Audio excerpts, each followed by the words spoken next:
All right, welcome. This is Mr. Dahlstrom's pre-AP physics class. We're going to be going over some notes here and some example problems of what are called train and pulley problems. Just because they come after our Newton's laws test does not necessarily mean that they're more difficult. For this, we're going to have some strategies that's going to make the work a lot less if we know how to do it. So what I mean by trains is that this is an example of a train problem. There's not wheels on them here, but you have a cable or a string pulling one, and that in turn is pulling another in one direction, or multiple masses in the other direction. Pulley problems, this is some kind of ceiling, this is support. Here's the pulley, we have the string wrapped around that, and then a table / one where you have a combination of a sort of a train and then the pulley on this side here. So we're going to go over some quick notes here, and I'm going to go a little bit quicker because you can pause it and go over it again if you need to. So this is what you would have to write in class, and I just said might as well put it on the paper for you. So one different thing is that where we usually write F of t as tension, to not have to do that, we're just going to write a capital T. It's a shorthand way. This is also the way that AP Physics writes it. So capital T will stand for all our tensions, and we have T1, T2 for the various ones. The tension in the string is constant along the string. The string is not stretching, it's not compressing. And so that is consistent, meaning that the amount of tension that 2 is feeling because 3 is pulling on it is the same tension that 3 would feel from 2 pulling back on it, Newton's third law, and we'll explain that more in a second. The string and pulleys are assumed massless and frictionless. That just makes things easier, especially if we had a pulley problem, because if they did have mass, as this one started to go down more and more and more of the string went down, that would increase the weight over here and then decrease the weight over there. So that's just easier to do that. And then these are also massless and frictionless or negligible. If we did do that, if they weren't massless or frictionless, then the tension would not be constant throughout that. So that's why we're assuming that, and that simplifies a lot for us. Pulleys do not affect tension. They only change the direction of the string, the tension. So the pulley that I have here on the back, it's just redirecting which way the string has gone. Okay, now, I could have wrapped it around and gone horizontal or wrapped around this way, but the tension is the same. It just redirects which way the tension or the string is going. Here is the really, really nice important thing here. And this is the simplification here. We're in the previous problems, we had to write out the forces in the x direction, we had to write out the forces in the y direction, and we had to do both of those because there was a connection between the force of friction and the normal force. However, if these are massless here, there's no information in this needed for this, or information for this needed for this. They are independent of each other here. So if for each mass, if the mass is moving right or left, we ignore, for example, the forces in the y direction up and down. We only look at the forces right and left. And then also for a single mass that is moving up or down, we ignore the forces right or left. What I mean by that, if I go to this problem here, is that because this block is, in this case, it's be sliding this way and down, this mass we are only going to look at the forces right and left, but this one we're going to look at the forces up and down for that. And the last one here, if the surface does have friction, we will have to write out forces in both directions and including mu. I do not plan on doing that unless it is some kind of optional extra credit type problem, because we only have about 3 or 4 days of this. So directions, find the acceleration of the system and the tension in each string. All masses are in kilograms. All surfaces are assumed frictionless unless otherwise stated. And they will not be frictionless for this. So when we look at a train problem like this, we say, do we deal with both masses at the same time? No. And one strategy to kind of, even if you're looking at the second one here, oh, there's a lot going on there. One strategy that I use here is to draw a box, and I like using a colored pencil to make it obvious. I like to draw a box around each mass, and they're connecting boxes. What that does is it allows me. This is another way of drawing what the free body diagram will look like for this. So I'm only concentrating on the forces on this mass. In this box, I'm only concentrating on the forces on this one. I'm not thinking about, okay, or how do these connect together? We'll do that later with math. Okay, so both of these are going to be moving to the right, so we need to indicate in our equation that the acceleration is in the positive direction. Okay, these are all frictionless, so if there is a net force in this direction, it will go in that direction. Okay, that's helpful. And since this is moving right or left, we're going to ignore what's going on up or down. It doesn't matter what the normal force is, doesn't matter what the gravity is. If there's no friction, it doesn't matter what the normal force is. So that's why we can ignore what's going on in the y direction. So let's look at this. So we know the tension, it says the tension is the same throughout. So let's look at the 2 kilogram one. The 2 kilogram one is being pulled by this mass, and I guess this force over here, but there is a tension that is being pulled to the right. Okay, you say, well, how do I know it's to the right? Well, the box is moving to the right, and there in this case is a net force that's moving that way. So that's going to be T. But Newton's third law says that if the 2 kilogram mass is being pulled to the right by the 3, then the 3 would also have an equal and opposite reaction force in the opposite direction here. This tension would be here. It would be back this direction. Now this is often confusing when you first see it because you're thinking, well, aren't those 2 tensions going to cancel each other out? No, this is the whole thing about Newton's third law. They're not acting on the same object.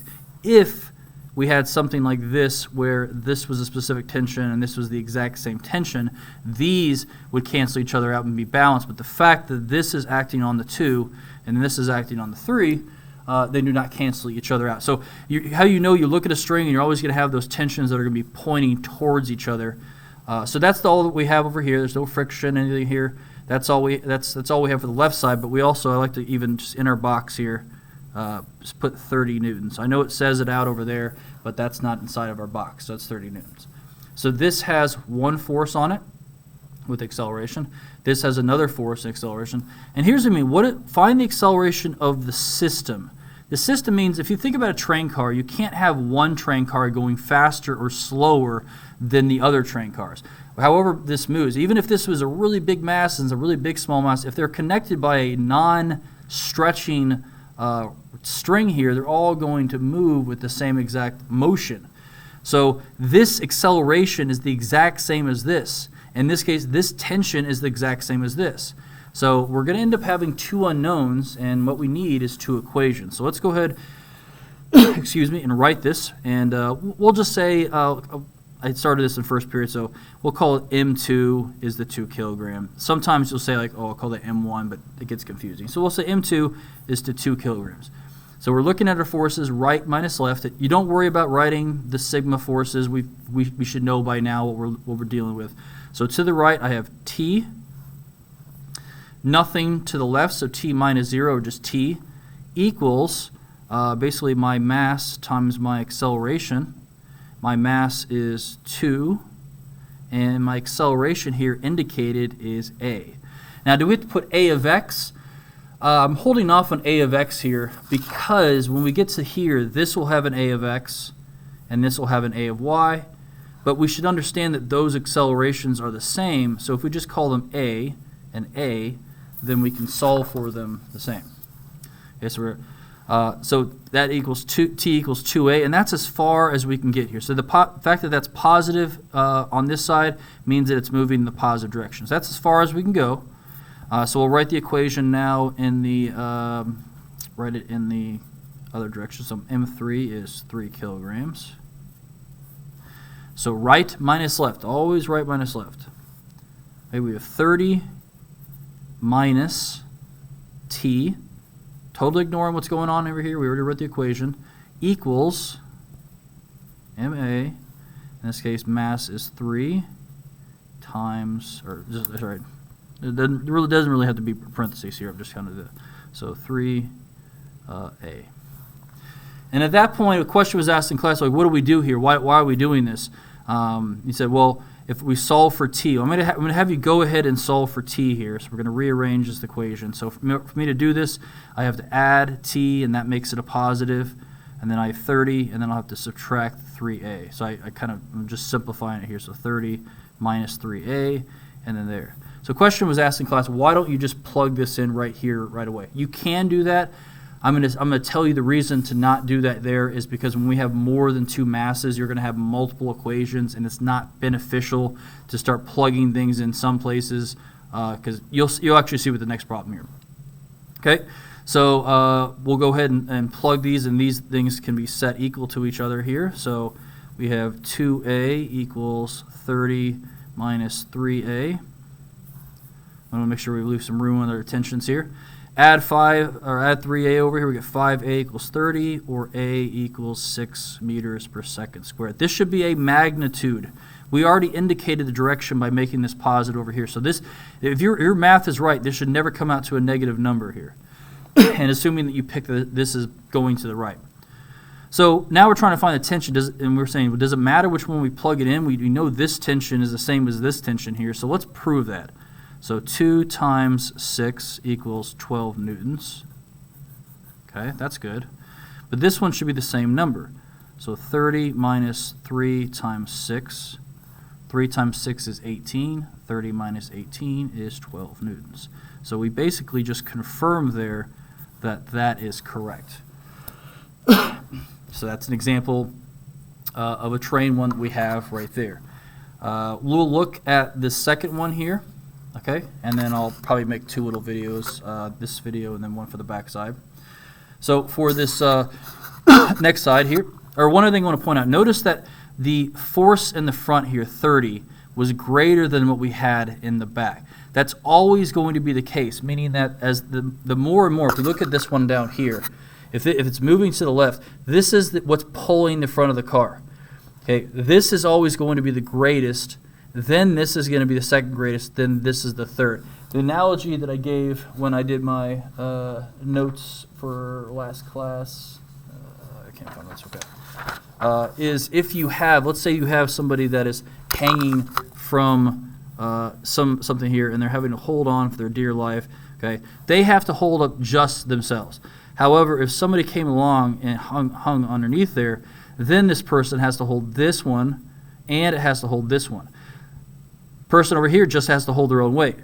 So if you want to be hanging from a building here, you would rather be the person on the very bottom because you only have to hold up your weight, while this person has to hold up everything. And so this is akin to the person in the front. The rope in the front has to not only hold the 3, but it has to hold the 2, where this one only has to basically pull along the 2. So going down to this one, we should predict that this should be the most because it has to hold 1, 3, and 2. This should be the second least because it has to hold 3 and 2, and then this one is the least because it just has to hold 2. If there is friction, then that is not always necessarily the case there. So we'll go ahead and set this up here. I'm going to draw my boxes around here. Just there and there. Okay. And these are all moving to the left, so we need to indicate that by putting negative A for each of these. That means when we do our right minus left equals m times a, all of those a's will be negative a. Okay, so we'll draw the forces on 1, and this is a little bit different now because we have 2 different tensions here. Notice how many unknowns we have. We don't know the acceleration, we don't know T1, and we don't know T2. How many equations are we going to need? 3. Up here we didn't know the acceleration and the tension, we had 2 equations. So basically for every mass that you have, you're going to have equation for each of those masses. Okay, so this one we have, this one is being kind of pulled back by 3 here, so this is T1 there. This is 21 newtons that way. Okay, if this is pulling this way, then this one is also pulling the same but opposite direction there. Okay, and then T2 is this way, because 2 is kind of pulling on that, is causing tension. But then Newton's third law, that also has to be in this direction. So there's our basically setup, our free body diagram. And so we're gonna have 3 equations here, and I know we have I have an awkward place to kind of solve here, so I'll try to organize this as best as I can.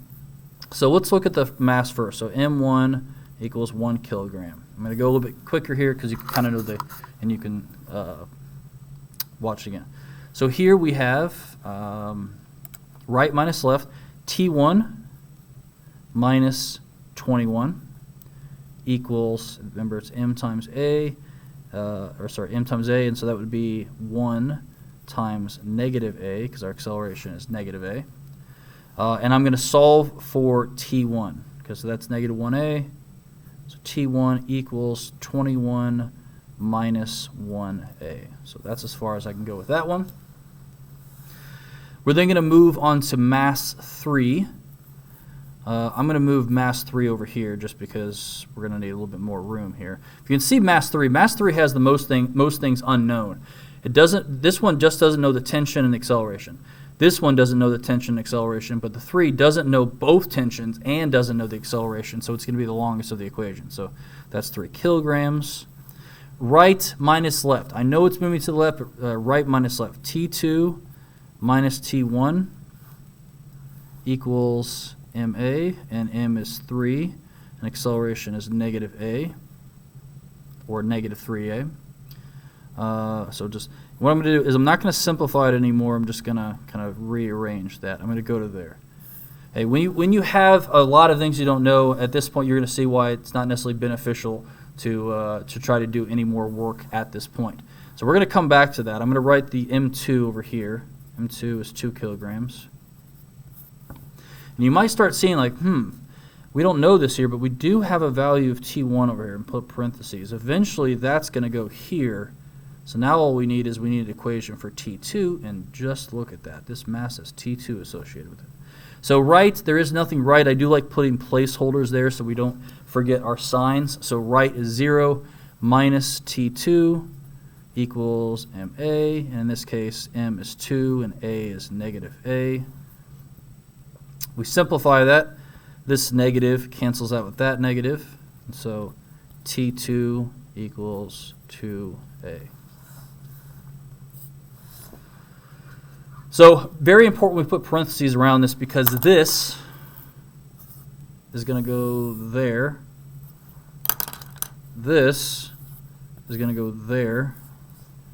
So we're going to take our time. T2 is 2a minus T1. We want to make sure we use parentheses. We have to distribute this negative through this.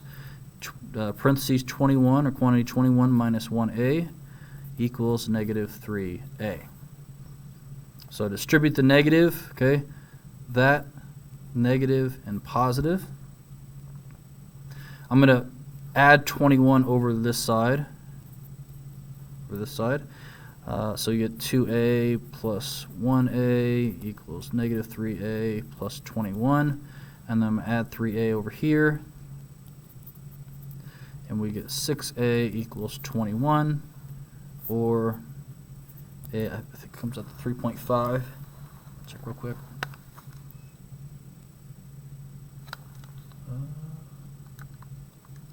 Yes, 3.5 meters per second squared. And once again, that came in as a positive number. Well, wait, isn't it going to the left? We already indicated the direction. This should come out as a magnitude. Now we have to plug this number back into both of these. These are not going to be the same. Remember what we predicted. This should be the most. This should be second, and then this should be third. So out of these two, this should be the most, followed by T1, followed by T2. So this is 21 minus 1 times 3.5. That is, doing that kind of math. 17.5, that's what I thought it was. T1 is 17.5 newtons. That is good because it is less than 21 newtons. That's good. This one hopefully will be less than 17.5, and it looks like it will be. 2 times 3.5, that ends up being 7. So conceptually, this makes sense. Not all these numbers came out as positive because they're magnitudes, but the fact that they're magnitudes are in order of what we predicted is also very important. So this one here, the more masses you have, the more equations you're going to have. It doesn't make it necessarily more difficult. You just have more things that you're plugging in. So you really have to be careful with signs because you could go back. If you're not writing your workout minimally here and you make that negative a positive, it suddenly throws everything off. So make sure you're taking your time when you're going through that.